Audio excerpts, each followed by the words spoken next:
purpose of the Development Council was to create a council that encompasses all RKS communities, the communities that are currently growing cannabis, the Rastafarian communities, the Khoisan communities, and all the communities that are currently using and growing cannabis. Our purpose was to go and meet with these communities and figure out a way that we can start to regulate cannabis in a South African way.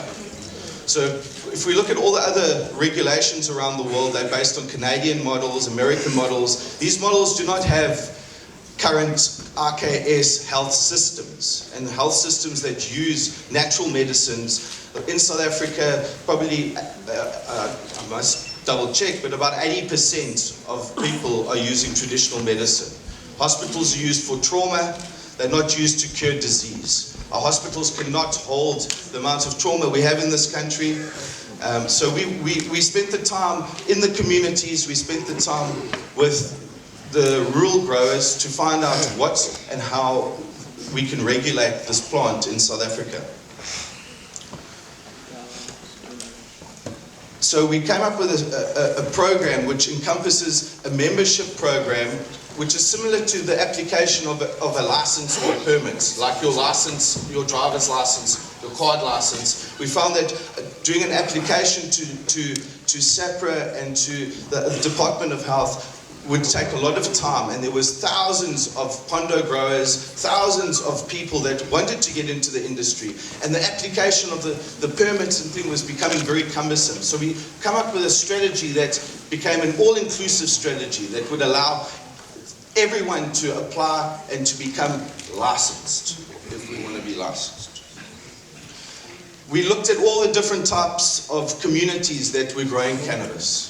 We spent time in the former Transkei, we spent time with the Rastafarians, and we identified different categories within the cannabis industry. One was the rural farmers, where there are thousands of current rural farmers all over the former Transkei that currently grow cannabis and have cannabis now in their houses with nowhere to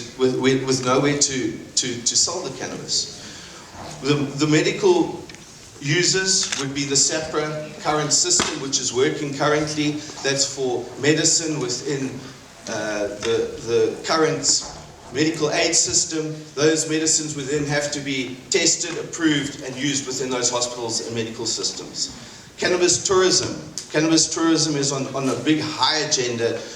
People want to come and see the landrace. People want to come and see celebrities like Simon from Strain Hunters. People want to come to the Eastern Cape and see the beauty of what it means to be the custodian of landrace cannabis. This is the most beautiful story. Then it's the recreational and private use, which if we look at the difference between cannabis and alcohol, it's a very similar regulation. It's been able to create a space where people can come and use cannabis safely. They know that their products are safe, they've been tested, and they can use it knowing that it's not going to cause harm by chemicals that have been sprayed on the plant. So the regulation should be designed around protecting the industry and the communities. Then it's traditional healers and spiritual cultural use. It's research, education, users, industrial hemp, and arcade indigenous knowledge. Now, I think when it comes to the word industrial hemp, this is where we got caught up. We didn't really understand this word hemp. Wherever we read the word cannabis, this word hemp comes through. So we did education, we did some training, we looked at the horticulturist, we spoke to the botanist. This hemp is actually a word that don't really exist. It's a smoke and mirror word that has been put into South Africa to try and control the industry. To explain that very quickly, to understand why this became an issue, was because most of the local landrace cannabis, the THC rises above a certain percentage that North America and Europe has set as the level to classify hemp, which means that if we're rolling out hemp, we have to follow a legislation based on this northern hemisphere, where in South Africa, the hemp will always rise to higher than that category of THC, which takes all the land-raised cannabis out for growing industrial hemp. And from the research that we've seen and looked at in the Pondo land area, those land-raised species are the best possible species to roll out hemp production. And we need to focus on that. The only difference between hemp and high THC cannabis is the way you cultivate it. Hemp is planted with males and females. High THC is sensi, it's only females.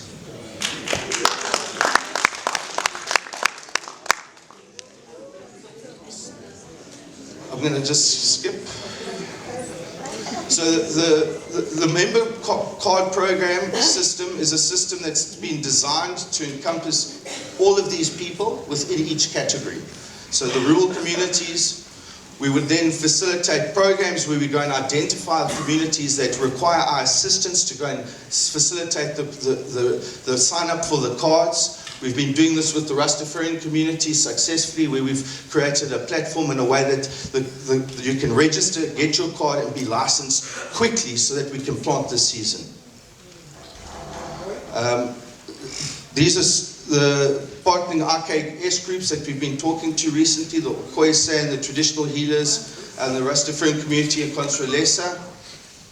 These are the licensed, or not licensed, these are the hemp permits that have been allocated by the Department of Health, which is, as Dr. Kunene said, 14 of the 34 in South Africa have come to the Eastern Cape, and they're across the whole of the Eastern Cape. And then second to that, we're looking at the current infrastructure within, let's call it the EPWP Program, which has been rolled out in the Eastern Cape. I've been working in that program for about 10 years. And the downfall to the EPWP program is sustainability. And what this does with cannabis, it creates a sustainable opportunity to integrate farming with EPWP in a sustainable framework. So we've looked at potential RKS projects that could be spin-offs from once we've planted and cultivated to now stimulate the tourism economy, stimulate the RKS medicinal plant economy. And I'm going to ask Marcelo to maybe go through just the indigenous preservation projects. And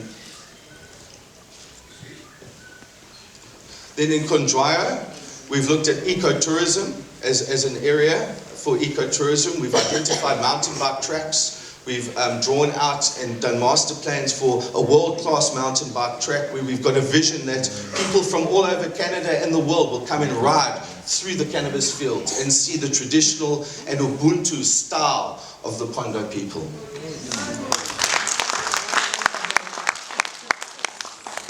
There in Kondrayo, we had the opportunity to work with Lotto. We've built a laboratory to not only focus on cannabis, but to focus on all the indigenous herbs and medicines. Cannabis is one treasure in a trove of treasures in the Eastern Cape. We also looked at a current infrastructure project which was built by Environmental Affairs, which is the Umtamvuna Nature Reserve. It's one of the most beautiful, prestige valleys left in the Eastern Cape. It is absolutely beautiful, and Environmental Affairs has now put a lot of infrastructure there, but the sustainability isn't there. Now what cannabis does is it comes in and it brings sustainability to all existing projects, because the communities now can use the nursery that's been built to grow the cannabis, to then start looking at researching all their indigenous other species and plants that can be used for medicines around the world.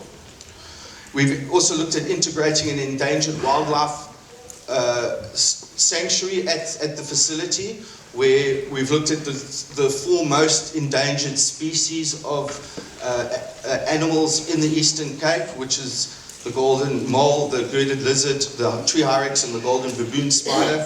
All of them being captured and taken out of the country because of their beauty, and we've looked at using cannabis now to protect these species and to start reintroducing these species into those valleys and areas. We also were very privileged to be taken down to the Umzimvubu Basin, where there's currently a couple thousand hectares of cannabis that's been grown currently. The cannabis is of a very high quality. The people that grow it are the most beautiful people that would allow you to sleep in their house and feed you even though they've got nothing to give you. And we've identified this as an opportunity, as an infrastructure project to help the communities to put in water, to bring in fresh fruits, produce, markets, and to change their lives in a positive way. We've been working closely with the Nyabingi, which are the Rastafarian community, who've got the most amazing vision for repatriation. And they're looking at putting in a repatriation center which starts in Umtanzani and then moves through to Mboiki, where one of the chiefs has given a big piece of land to start bringing all the slaves that were taken back from places in America and Europe and relocating them into Mboiki within the cannabis industry. We've also been at Umhlabalala, which is a beautiful nursery. It's just been built there, ready for a cloning station. It could be the heart of that whole Pondoland area where clones can be distributed to all the different communities. And then, I think, lastly, we need to talk about the money. Because how does the money work? And, you know, we, as the Development Council, we're just working as a consulting team to help government. That was our mission and vision. In no way did we ever say, look, we must be the only people doing it. I think when you look at the Eastern Cape, we're going to need 5 groups like this, 20 groups, 50 groups. I mean, the amount of cannabis that is required to be just agro-processed now, before we plant next season, is tons and tons and tons. And because of the latest ruling, there's no market for this cannabis. Everyone grew cannabis in the shanties and in their houses. So all these people that have relied on this market have now got no market, but they've got all the cannabis. And we, as the Eastern Cape, we've got to jump up, we've got to bring the infrastructure, the agro-processing knowledge to take that cannabis and turn it into a high-value commodity crop. And commodity for the people who are sitting in the lullies, who are the custodians of that cannabis.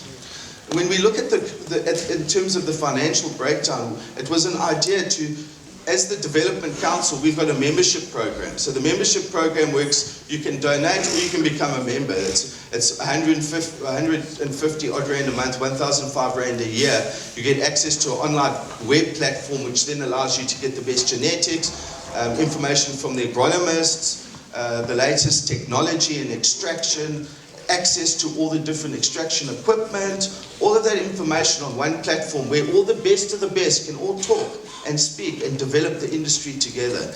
Now we had to decide, when this money comes in from our members, how do we allocate this money so that it is in a good and productive fashion? And we broke it down into a form of a pie chart where a portion of the 15% goes to RKS communities, for those communities that are currently existing, that need some money to help run their councils, which was the Traditional Healers Association, the Rastafarian community, the traditional leaders, that they can also have a budget to come together to discuss how they're going to roll this thing forward, and the Khoi and San community. Then we also looked at how do we take this thing and tell the rest of the world and get people to start coming together and working together. And we had to put a budget to media or marketing budget, which is very important because it pulls the people together and it shares information to our province of how we're going to work together. We have to give a portion to government. Government's acting, they're a little bit in debt with it. Eskom's a problem, we're patriotic, we want the country to grow. There's going to be a portion given to government which is separate to the normal VAT or VAT tax from us as the MPO. Then we looked at the registering cost, what it takes to register someone. The other final 20% was projects money, which would be going to different projects, which were around the RKS, and then the Development Council's running costs. And that was just a basic breakdown how we had looked at a possible scenario. Thank you very much.